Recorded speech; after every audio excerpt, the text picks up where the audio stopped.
outsiders don't need to come to the funeral, haha. On the night my kind father-in-law passed away, a wake was held. Those were the words of my mother-in-law, who had thrown all the care for my father-in-law onto us, my husband and I. What? Yes, it's a family ceremony, so outsiders should refrain. And remember, Dad's inheritance of $2 million is ours, my sister-in-law said, to which my husband responded in surprise. Brother, sister, what are you talking about? It's Dad's funeral, and about the $2 million. My mother-in-law replied, seemingly irritated. We're not giving the inheritance to you, the youngest one. You should renounce your right to inherit. That's selfish. I don't care about the inheritance, my husband said, and I continued in a teary voice. Exactly. Let us say our proper goodbyes to father-in-law. Then my mother-in-law glared at me. Why are you, an outsider, acting like family? By the way, Dad told the nurse to call you at the last moment. Could it be that you were having an affair with my father? My brother-in-law and sister-in-law exaggeratedly showed disgust. Ew, dirty. Were you trying to seduce Dad to get his inheritance? Michael, you married a terrible woman. I clenched my fists tightly. To treat my gentle husband and father-in-law so poorly, and even suspect an affair between my father-in-law and me? I couldn't believe such horrible people existed. With a calm voice, I said, Understood, we won't attend the funeral. My name is Mary. I'm turning 32 this year. I met my husband Michael in college through a club we both joined, and we got married. I work in public service, and my husband works in an IT company. We both work and live happily together. Michael, it's about time to bring fresh clothes for your father, isn't it? Oh, right. Thank you always, Mary. On this day off for both of us, after doing some shopping, we headed to the hospital where my father-in-law was admitted. Oh, Michael, Mary, so nice to see you too. Lying on the bed in the private room and smiling, my father-in-law had a stroke last year and is left with paralysis on the left side of his body. Since then, he's been hospitalized and diligently undergoing rehab. It was quite cold outside, Dad. I see. You both take care not to catch a cold. My husband spoke gently. I arranged his clothes and arranged the flowers we brought. Mary, Michael, thank you for always looking out for someone like me. What are you saying, Dad? Don't worry about it. Yes, please let us know if there's anything else we can do. As we were having our usual conversation, the door to the hospital room suddenly opened. Then my mother-in-law, brother-in-law John, and sister-in-law Emily rudely entered the room. Upon seeing us, my mother-in-law said conspicuously, Oh, it's you, Michael, and what was your name again? At her words, my brother-in-law and sister-in-law chimed in. Hey, Mom, that's a bit much, don't you think? Ha. Just because she's the leftovers bride, ha. That's right. Her name is Maria, right? Ha. I kept silent, looking down. We had been married for 3 years, and I had met my mother-in-law numerous times. It's impossible that they don't know my name. Hey, Mom, big bro and sis, stop being rude to Mary, my husband Michael said in an irritated tone. His mother exaggeratedly shrugged her shoulders. Oh, I was kidding. Why are you so mad? A joke. You guys always... Michael tried to continue, but his mother cut him off. Enough! We're going to have a family discussion now. You two are excused. We're family too. Michael protested, but his elder brother shooed us away with a shh gesture. You third wheel and still want to hang around? Get out already, haha. My sister-in-law also chimed in, giggling. Yeah, this discussion doesn't concern outsiders like you. Michael looked upset. He turned to me and said, "Let's go." I bowed to my father-in-law, who was troubled by the situation, and left the hospital room with Michael. On our way home, Michael apologized to me. "Mary, I'm truly sorry for my family's behavior." I shook my head and responded, "No, you're the one who's truly hurt, aren't you?" Michael managed a weak smile at my words. He was born as the third and youngest child. From what he had told me, his mother had always favored his older siblings, and she ignored him most of the time. According to Michael, his mother never attended his school events like parent-teacher conferences or sports days. While his siblings were always gifted expensive new things, he only got hand-me-downs that were old and worn. Even as a child, he had learned not to ask for anything. While his underachieving siblings were funded through private universities, Michael, who was a good student with good grades, was told by his mother to work after middle school and that she wouldn't pay for his tuition for higher education. Michael had to take out student loans and attend a public high school and a relatively inexpensive state university, where he managed to find his current job. When I met his family for the first time after we decided to get married, his mother showed no interest.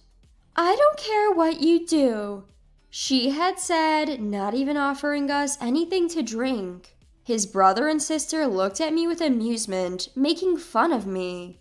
"You really must be a masochist to marry such a leftover, haha." "Absolutely. You must really have a peculiar type, haha."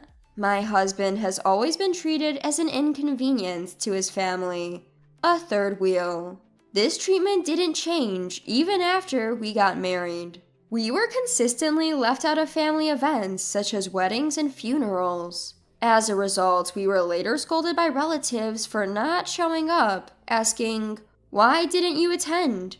"But my father always had my back," Michael said, squinting his eyes. When Michael was a child, his father was often away on business trips, hardly ever at home.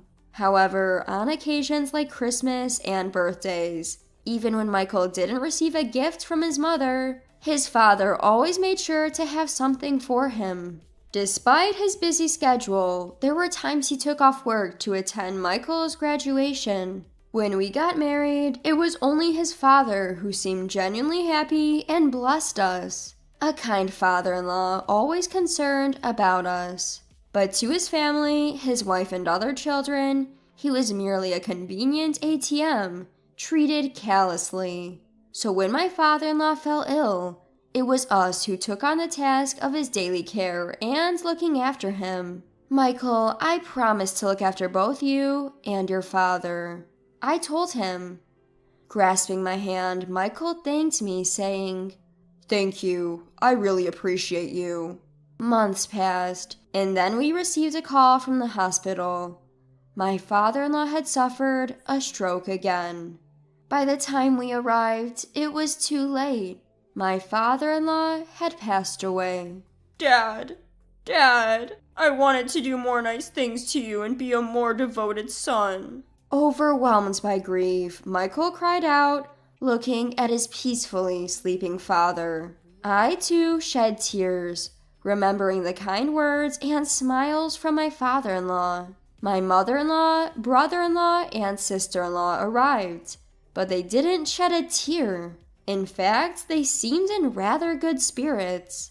"I can't be bothered, so you take care of the funeral arrangements," my mother-in-law said, pushing a funeral home brochure into my hands before swiftly returning home.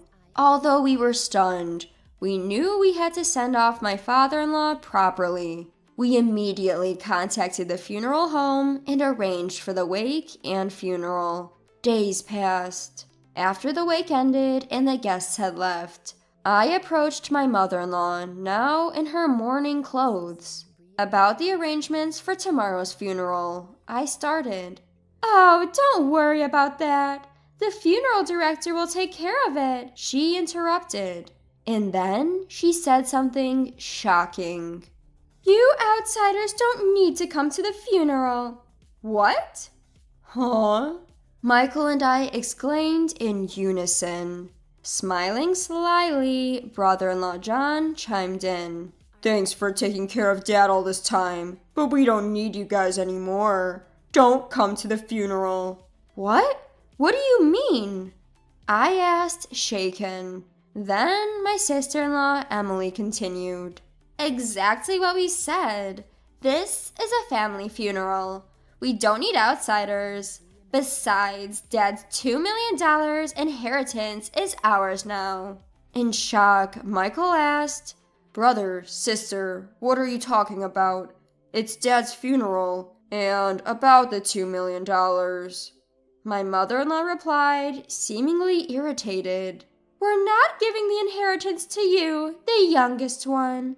You should renounce your right to inherit. That's selfish. I don't care about the inheritance. My husband said, and I continued in a teary voice. Exactly. Let us say our proper goodbyes to father-in-law. Then my mother-in-law glared at me. Why are you, an outsider, acting like family? By the way, Dad told the nurse to call you at the last moment. That's because I was the one taking care of him. But my brother-in-law and sister-in-law snorted dramatically in disgust. Could it be you had a thing with our dad? Ew, dirty. Were you trying to seduce Dad to get his inheritance? Michael, you married a terrible woman. Shut up, Mary is. My husband started in a voice tinged with rage, but my mother-in-law quickly interrupted him. A woman who'd have an affair with her father-in-law and a low-life youngest son aren't family. Don't you dare come near us ever again. I clenched my fists tightly. To treat my gentle husband and father-in-law so poorly, and even suspect an affair between my father-in-law and me? I couldn't believe such horrible people existed. Just as I was about to burst out in anger, my husband raised his voice. Enough! How dare you insult Mary? She took such diligent care of him. It's okay, Michael. I calmed my husband and spoke in a composed voice. We understand your point. We won't attend the funeral. My husband followed suit, with his voice trembling. Yeah, we can no longer consider you family after being insulted like this. We'll pay our respects to Dad at his grave. My husband and I paid our last respects to my father-in-law and left the room. 2 days later, there were multiple missed calls from my mother-in-law on my cell phone. When I told my husband, he said he'd also received some. There's no need to answer those calls. Let's just ignore them. Agreeing with my husband, I didn't pick up any of the calls. However, the calls didn't stop. A week later, just as I was thinking of blocking their numbers, my mother-in-law, brother-in-law, and sister-in-law showed up at our apartment. What do you want now? My husband asked grumpily. My mother-in-law began ranting, looking as if she'd seen a ghost. We just found out that all of Dad's fortune is yours. How is that possible? At this, my husband calmly replied, Yeah, a lawyer came by and told us everything. In fact, the day after the funeral, a lawyer had visited us and informed us that my father-in-law had left a will leaving all his property to us. We had already started the process of claiming the inheritance. You must have thought that as family, you'd naturally get a share of the inheritance, right? Under normal circumstances, you'd indeed be entitled to a certain percentage, right? That's right. And yet the lawyer said that we have no right to the inheritance, that everything will go to Michael. To my mother-in-law's raging remarks, my husband and I calmly replied, Of course, my father-in-law had asked his lawyer to disinherit you all while he was alive. If inheritance gets abolished, you wouldn't even get the minimum statutory share. Then my brother-in-law, spitting with rage, lunges at my husband Michael. That's it. That's what I'm talking about. The abolishing of inheritance. It's not fair. Then my husband answers with a voice seeping with anger. Bro, weren't you constantly bad-mouthing our frail, elderly father, saying he's useless and should be gotten rid of soon? Our dad kept a record of everything while he was alive. That's... And you were secretly using his bank account while he couldn't move, weren't you? That's a fine reason for inheritance, disinheritance. How do you guys know all that? Our father-in-law collected evidence and arranged for it to reach us and the lawyer. Michael continues with a look of contempt for his mother. Did you know that a spouse who's been cheating for years can also be disinherited? Didn't you know that? Your suspicion about my father-in-law's affairs was because you were having one yourself. Hearing our words, my mother-in-law's face gradually lost its color, turning pale. It's all because of the terrible things you three did to Dad. It's too late to change anything now, Michael says grimly. Then my brother-in-law suddenly starts begging, even prostrating himself on the floor. Mike, please, split the inheritance with me. I need money because my business failed. My sister-in-law also follows him, her face a mess of tears and snot, clinging to my husband's arm. I apologize for everything. If my husband finds out about my debts, I'll be divorced. Looking down at them, my husband coldly dismisses them. I won't forget what you guys did to us. I will never forgive you. Then my mother-in-law, stomping her foot in frustration, screams out, How am I supposed to live from now on? We're family, aren't we? Help me. Michael and I look at each other and say in unison, Family, you say? Who was it that said strangers shouldn't come to the funeral? There's no way we're helping you guys. Figure it out yourselves, Michael says and shuts out the three of them. But still, they continue to scream. But as soon as the property manager who heard the commotion came, those three shuffled away, tails between their legs. Shortly after, we, as a couple, received all of my father-in-law's estate and moved to a new place to prevent any further attacks, and we also locked our records securely. This is a story we heard from relatives, but afterward, my brother-in-law apparently begged relatives for a loan, only to be turned down and ended up borrowing money from moneylenders. Now he's being hounded by a group of tough-looking guys. My sister-in-law, her chronic debt finally discovered by her husband, was divorced and moved back home. Now she's reportedly working in a nightclub to pay off her debt. My mother-in-law, after being discarded by her gold-digging affair partner, has aged considerably. These three now live in a run-down, one-bedroom apartment, barely getting by with the bare necessities. But it's no longer any of our concern. On the other hand, a precious baby boy was born to us. With the kindness that my father-in-law showed us, we now want to shower our son with love and live happily ever after.